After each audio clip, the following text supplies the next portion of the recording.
Ladies and gentlemen, welcome back. It's 2025. It's MBMFL season. It's football season. We got games tonight. We got to get this thing out fast. I got a baby crying next to me. It's going to be all right. We're fine. I want to talk about the MBMFL and where we are and where we want to go. And don't worry, I'm not talking about 16 teams. I had a couple chats with owners last night, and I want to address some housekeeping issues. You know, for me, this is my league record.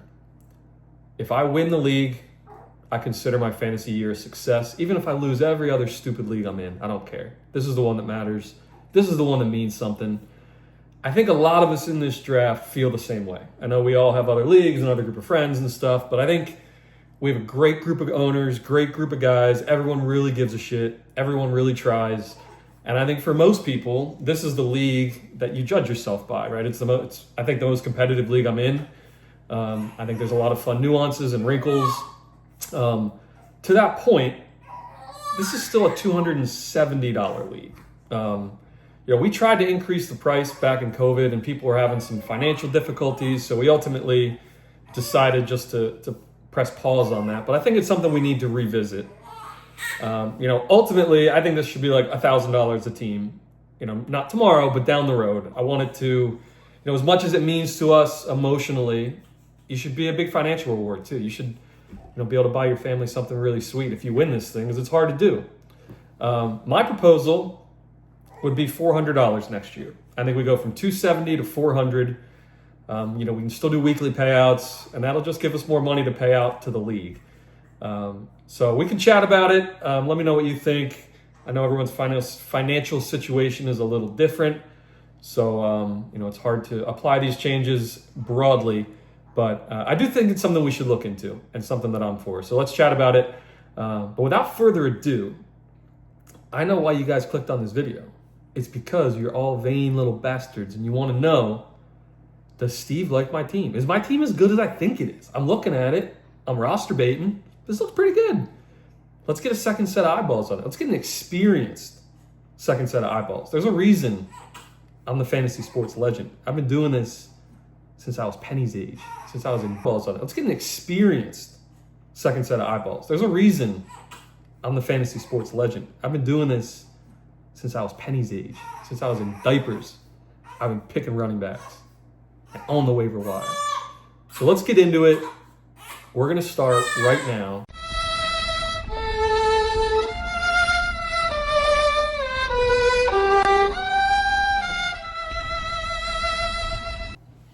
All right, I'm going to start myself first, a little bit of self-scouting, talk through some of my picks, how I approach this year, how maybe a little different from last year, and really where I think things kind of fell out in the draft. Coming in, I thought I had a really good keeper in Ladd. I had a choice between Ladd and Chuba. I think positional value, it's so nice to have an RB keeper in this league, but I just couldn't, I couldn't really get past the fact that I think Ladd would have been a $45 player and Chuba probably in the 30s. And also, I think there's a chance that Ladd is a multi-year keeper, if he comes out and balls out with Herbert this year. So it was really nice coming into the draft with what I considered to be a low-end wide receiver one with some upside. In my mind, there was three players that kind of reigned supreme this year. It was Bijan, Saquon, and Gibbs. And I had a pretty good feeling that I was going to be in the mix on all of those three. I had Bijan last year, really good player. I think with Penix, he could almost take a step forward. Ultimately, I really wanted Gibbs this year. I think he's just been absolutely electric. He catches so many balls, 16 touchdowns last year. He was RB1. Ben Johnson leaving doesn't scare me. He's still going to get a ton of volume. And I really wanted to play hero running back this year, which I've done a lot of my drafts, and I just like the way the teams shake out. And for those who don't know what hero running back is, it's kind of a take on the zero running back thing where you draft a stud running back in the first half of the front of the first round, and then you basically don't double tap running back until the end of the draft. So, effectively punting running back two, but it allows you to fill up on a nice tight end, a nice quarterback, And then, I think one of my strengths is, finding running back production on the wire. I think I'm pretty good at it. And, that's kind of where I'm going to bet on myself and say, yeah, my RB2 stinks. Jerome Ford, Etienne, and Zach Charbonnet are my 3 guys now. That's not going to be a whole lot of fun. I like the rest of my team quite a bit.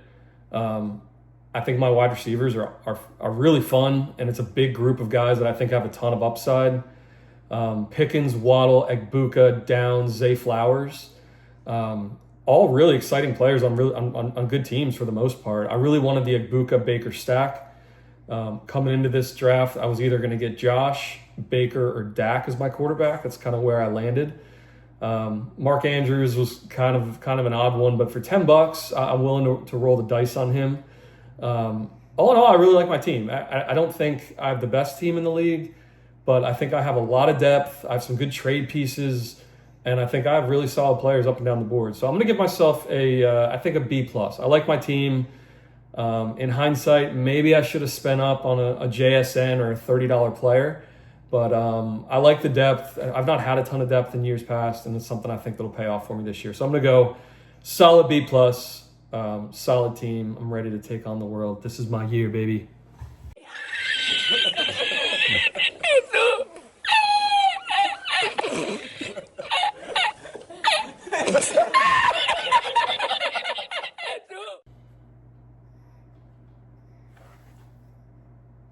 Kipper.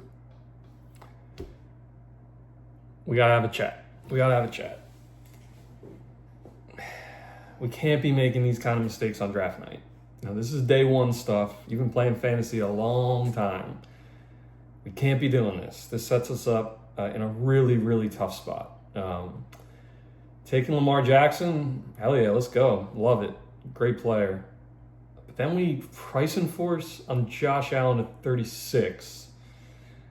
Andy tried. Andy gave you, he threw a life vest, he threw it in the ocean. And you went like this. Fuck you. I'm taking him. So now we got 2 quarterbacks. And our 2 quarterbacks cost us $69. I like the Jonathan Taylor pick. I actually think the Javonte Williams pick is interesting. Tony Pollard, 26. I'm not expecting that, but I actually like Tony Pollard. And, Tyjae Spears is on the IR for 4 weeks. So at least for the first month of the season, I think Pollard is going to be pretty productive. I think it could be a good spot to have. I mean, this is just a glaring mistake. I can't look past it. I don't give out a lot of these, but you, my friend, have earned yourself an F this year. I think you're going to have to make some trades. You're probably going to have to take it a little bit on the chin because no one's going to give you equal value. And it's hard trading quarterbacks in this league because no one wants to get rid of their position players. So, Kipper, good luck to you. Good luck. Good luck, sir.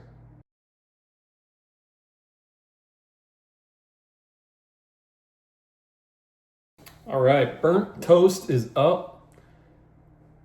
Andrew Nigro, back at it again. I think he's won this league 3 times. And the man knows how to build a roster. I say it every year. The man knows how to build a roster. He had a pretty nice keeper with Chase Brown for $16. I think on the open market, given what some of these RB2 prices were, I think Chase would have went easily in the 40s. So I think he may have made the right call there. Andrew, you and I battled on Janty and JSN, 2 players that I absolutely love this year. I think your depth is not great, especially at running back. Jaden Blue and Quinshawn Judkins are your backups. You're going to be all in on Janty and Brown. I also don't know about Drake May. I would have really liked to see you take another quarterback on that roster. I think May is going to have his moments, but I think there's also going to be spots when New England's on the road in a tough matchup where you do not want Drake May as your starting quarterback. I thought last year you may have learned your lesson with Anthony Richardson. I think the one thing you're kind of missing is this league quarterback is pretty important. And just to kind of have a throwaway $1 player in Drake May, not my favorite. Love Janty, love JSN. I think T will be really good. Don't love your flex, really don't like your quarterback, and don't like your depth. So this year, buddy, I think you're getting a C+ from me. We got to learn from our mistakes. Anthony Richardson last year. Now we're going Drake May. I don't love it. I don't love it.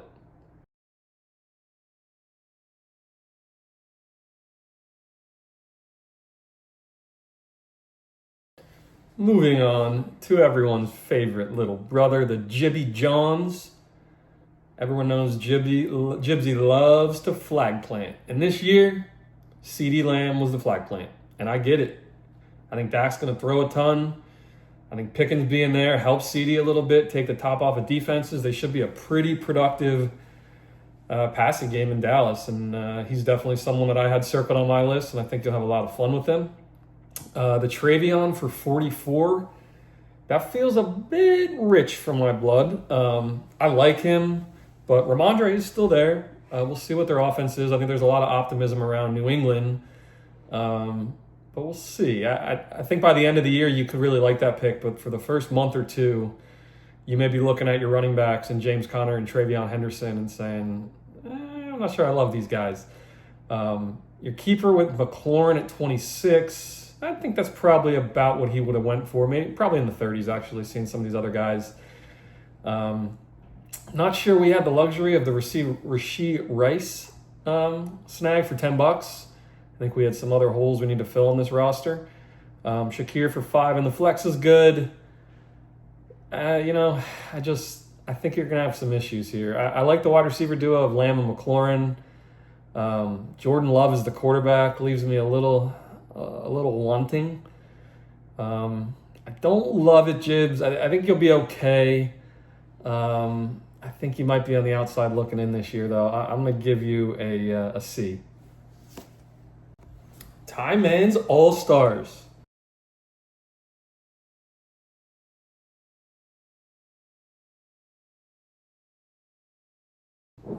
This guy fell asleep again. He falls asleep in the first half of drafts every year.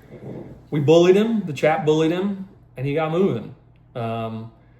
He spent back-to-back, pick 27, pick 28, Malik Neighbors, Puka Nacua, two of the best players left on the board. I do think Neighbors got run up a little bit, given some of the scarcity, and we were running out of really high-end players. But 60, I think, is a pretty reasonable price. I think Neighbors, his elevated quarterback play in New York, I just don't see a way he doesn't, finish in the top 6 at receiver. I'm not the biggest Puka fan. That's more of a Steve problem than a Puka problem. Bo Nix, we'll see. I think Tyler said he likes Bo Nix. I'm in a wait-and-see mode on Mr. Bo Nix. I know he had a good season, good defense, run heavy. I'm not sure he's going to totally get it done for you. I like the Caleb Johnson pick. I like the Colston Loveland pick. I think that could be a good keeper. And then guys like Scatabo and Krosky Merritt, nice, raffle tickets. If you don't buy a ticket, you can't enter the raffle, and you entered the raffle, sir. I think I like this team. I like the Neighbors and Puka one too. Kenneth Walker, I'm not totally sure. I think he's in a weird place at running back. Tyler, I think you get a C+. I think it's okay, but top heavy, receiver heavy. Don't love the rest of the roster, so I'm going to land there with you.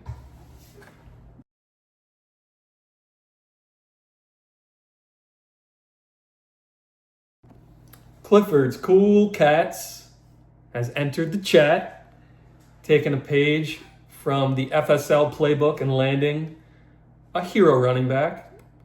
Bijan Robinson should be a lot of fun. I loved watching him last year. He's one of those guys that just knows how to get tackled. There's some guys in the league. Lad McConkey's a good example. Every time he gets tackled, I cringe and you hope he pops back up. Bijan, for people that watch Bijan closely, you find that you're never cringing when he goes down. He never takes big hits, runs out of bounds at the right time. He's just awesome. His balance is awesome. Even in what I would think is like a less than stellar year last year, he still had 1,400 yards and I think 14 touchdowns on the ground. Tyler, you built a good team here, man. I really like RJ Harvey. RJ Harvey for 23 when Travion Henderson goes for 44. To me, that's really good value. Jameson Williams, 25. That's a little rich for me in a PPR league.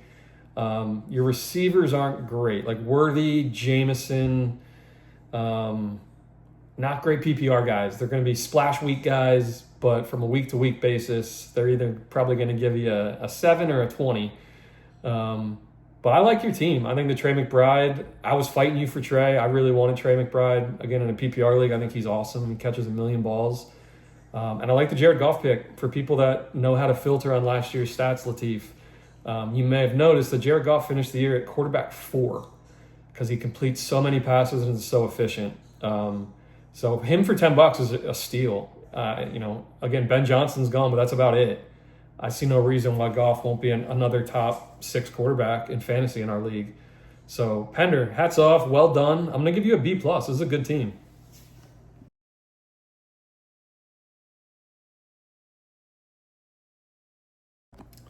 The fat cat, the friendly feline of Pennsylvania, Zachy, back at it, 2025. The Calvin Ridley was a bit of a head scratcher. That happened early. I was not expecting that. If Cam Ward's good, maybe I'm the idiot here, but that seems a little steep. I know everyone was kind of hype on him last year. Was surprised to see he got steamed up again this year. I really like Dak, and I really like Derrick Henry. I think that's a pretty obvious one. Where I don't love this team is like, if we, wind the clocks back to 2019, your team's fucking sweet. Calvin Ridley, Derrick Henry, Dak Prescott, Alvin Kamara, Tyreek Hill. Shit, you got Adam Thielen on the bench. 2018, no one's touching the fat cat. This motherfucker's running with the league. I don't know about this year, though. Kamara and Hill scare the bejesus out of me. Someone's going to catch the fallen knife, and you got 2 hands out and 2 knives coming down at you. I don't know that either of those players make it through the year. Not to mention Kamara's just on a horrible offense, and you now have to watch Saints games because you have Chris Olave and Alvin Kamara. So you're going to want to rip your eyeballs out by the end of the season. So yeah, Zachy, we're in a time machine here. 2018, this is A+. 2025, I'm giving you a C-. I think there's a lot of risk on this roster. And I don't love pairing all these names together. So yeah, not your best, bud. But good luck to you.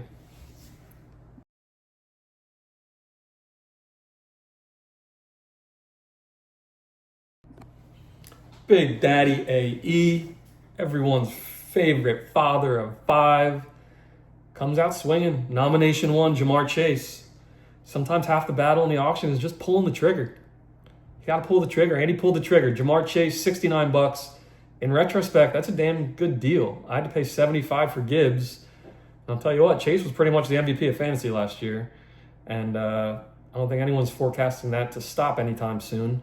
So for 69, he's got to be feeling pretty good. I thought Chase could have won as high as 80, given some of the man crushes out there and the fact that he seems like a sure thing. I like the rest of this team. Jaden Daniels at quarterback, that's going to be fun. 29 is a little steep, but he was pretty damn good last year. I think he finished at quarterback 7. So you should expect, hopefully, he continues to get a little bit better. Mike Evans for 30, that guy just does it every year. It's crazy. He went for like $6 3 years ago, and he's had a complete resurgence. He's going to catch, he's going to get his 1,000 yards, and he's going to get his 10 touchdowns. So $30 well spent. I love Chuba. You got Chuba and Pacheco. Those are 2 guys on my team that helped me get to the finals last year. So I have a soft spot for my guys Chuba and Pacheco. All in, I think you build a pretty good team. Not a lot of depth to speak of up and down the bench. We'll see if Debo gives you anything as your fat flex. But all in all, I like this team. I think you're going to be competitive. I think you make the playoffs.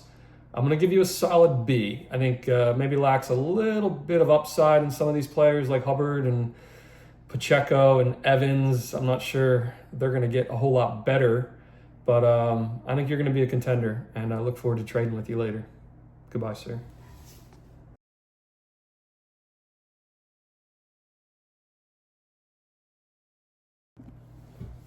The Doves. The Doves are making it rain in the club.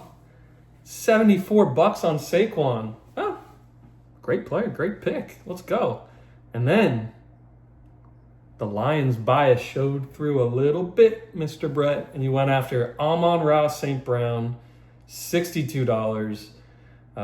I'd say by far the two most expensive players on any given team, $136. I'm not sure anyone gets really too close to that. I think they're going to be fun. I think they're two of the most consistent, high floor producers that we have in fantasy. But you know what the trade-off is? The trade-off is the rest of our roster really needs to step up. Spending $32 on Devonta Smith, I think was a little misguided. I think we should have been targeting players closer to $10 and $15. For one Devonta Smith, you could have had a Ricky Pearsall and a Jalen Waddle, right? It gives you a little bit more depth. I don't love the Kelsey pick at 13. Feels like he's, maybe an injury away from hanging it up and just being a professional podcaster at this point. Brock Purdy for $1. I actually think that's a steal. I'm a Brock Purdy apologist. I actually think he's a really good player. I know he's lost a lot of receiving options, but in this league, he's efficient. I think you kind of got bailed out. Like, Drake May for $1. I'd much rather have Brock Purdy. We know what he is. We know he's a good player. So this is really top heavy, Brett. I love those two players, but I think the Devonta Smith chase that you made to get him on the team, he's pretty brittle. Guy gets hurt a lot.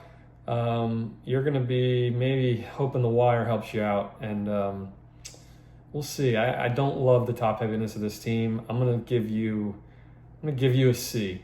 I think it's okay, but a lot of risk in two players.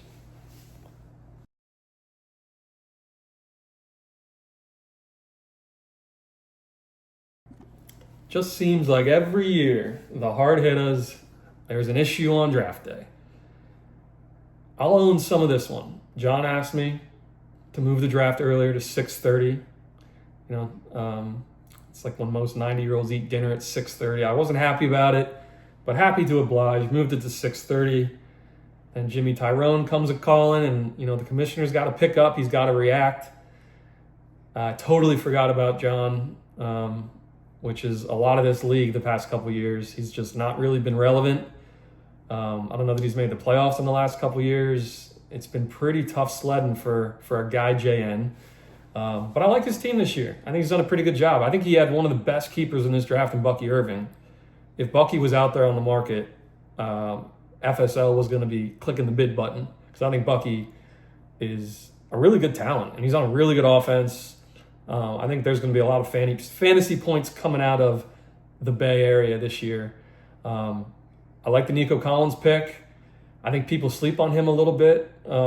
His production puts him in line with some of these top guys, but you can get him a little bit cheaper.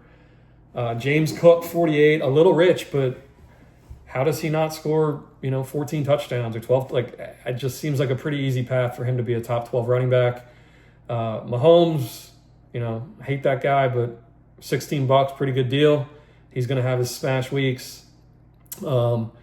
I actually think DeAndre Swift is kind of sneaky too. I think people are kind of sleeping on him. If you expect Chicago to be better and you expect the Ben Johnson effect to be real, DeAndre Swift should be a pretty good player. So all in all, John, I like your team. I think Bucky and Cook at running back is damn good, and then Nico is your wide receiver 1. That's a really solid trio. I'm going to give you a B+. I think it's a good roster. John makes the playoffs and brings the hard hitters back to relevancy.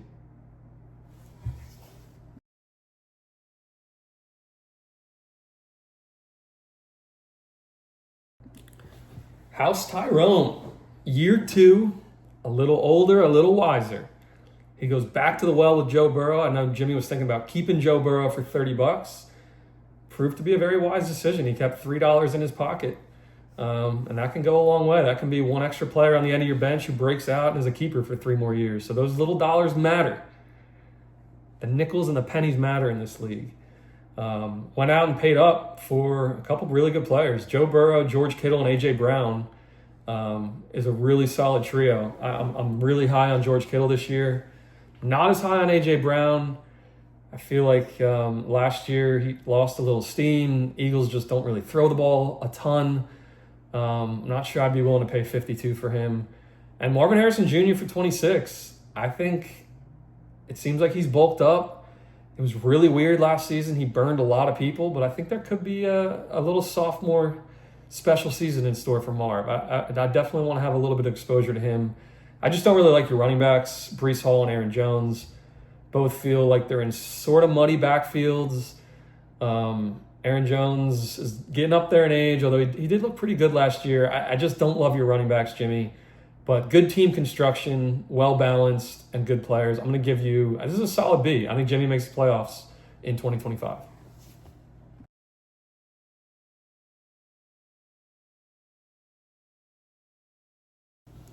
Death, taxes, and Justin Jefferson being on the Luchinator are the only three things we have in this life that we can be certain of. And it happened again. Luch went out, got Justin Jefferson for $63. Pretty good deal, all things considered. I'd rather have Justin Jefferson for 63 than Nico for 60.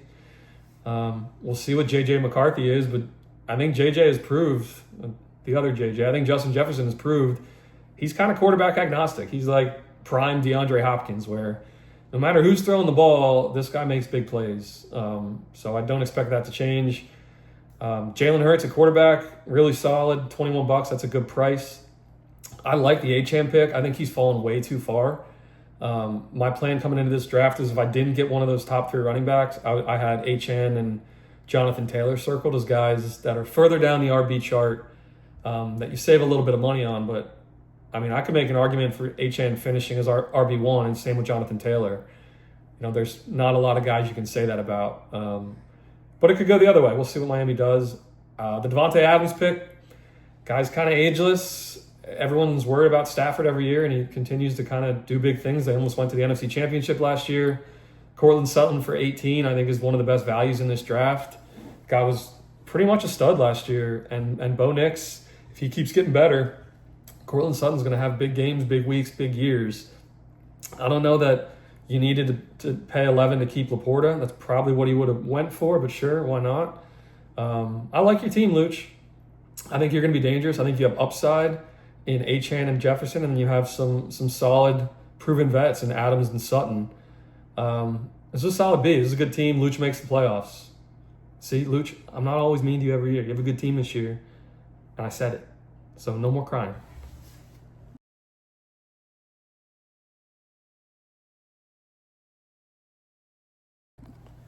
Last year's champion, the Teflon Don, told on himself last night that he doesn't know how to filter on previous year's stats. Makes me question all those championships a little bit. Was it just dumb luck? Who could say? He went out and he lands Christian McCaffrey this year. You know, probably the most polarizing player at the top of drafts. You know, he could be worth 80. He could be worth not 80 if he keeps getting hurt. It just seems like the Niners have just been absolutely snake bitten with injuries. I don't know if there's, you know, all the trans stuff going on in San Francisco, if that has anything to do with all these injuries. Who could say? But yeah, your team kind of lives and dies with CMC. It's hard to really say a whole lot else. I love the Ted McMillan pick. You and I were battling on him. We were battling on David Montgomery, I think, for $15 in a 14-team league. There's always going to be a roster spot for David Montgomery. The guy, he steals touchdowns on a really good offense. Brian Thomas Jr. is a keeper for 21. Great value. I like your receivers quite a bit with Tet and Thomas.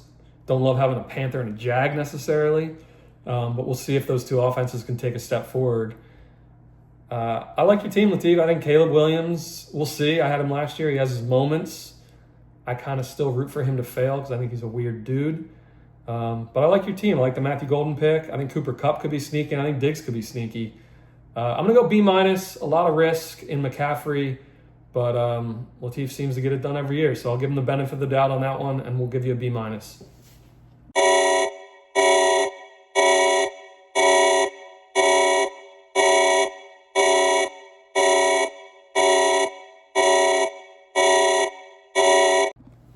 That's right. You made it to the end here. You know what's coming next. This is my favorite team of the year. I got to say, I did not give out a lot of A's this year. There's a lot of holes on rosters. There's not one team that I'm in love with. Toon Squad I think is the best of a year where a lot of us have holes, and it was a pretty challenging auction. Everyone seemed to really know their stuff. There was really hardly any deals to be had. But the roster Toon Squad put together, I think, has uncapped upside. I think he is the favorite right now to win the championship. He had the best keeper in the year coming in with Brock Bowers, and he went out and he landed 4 really good players. Omari and Hampton for 35 is a good deal. I think he could outscore Ashton Janty as rookie running backs go. I think Josh Jacobs, there's a path for him to finish as RB1 if Green Bay is a lot better, and there's no sign that they won't be. I think Jacobs is as rock solid as they come on the ground. I love Drake London. Drake London finished as wide receiver 4 last year, and think about how bad Kirk Cousins was. And look how he ended the year with Penix. He was awesome.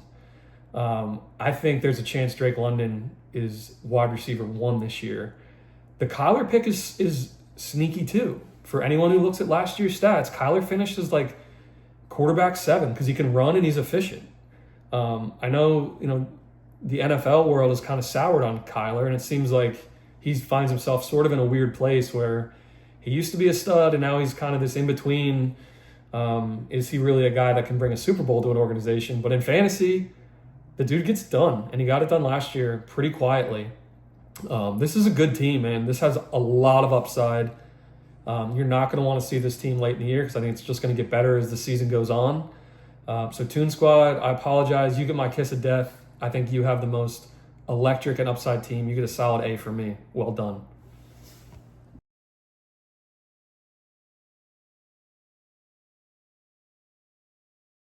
Ladies and gentlemen, boys and girls, welcome to the 2025 edition of the MBMFL Fantasy Football League. I got audio issues. I got baby crying. Nothing seems to be fucking working. This is going great.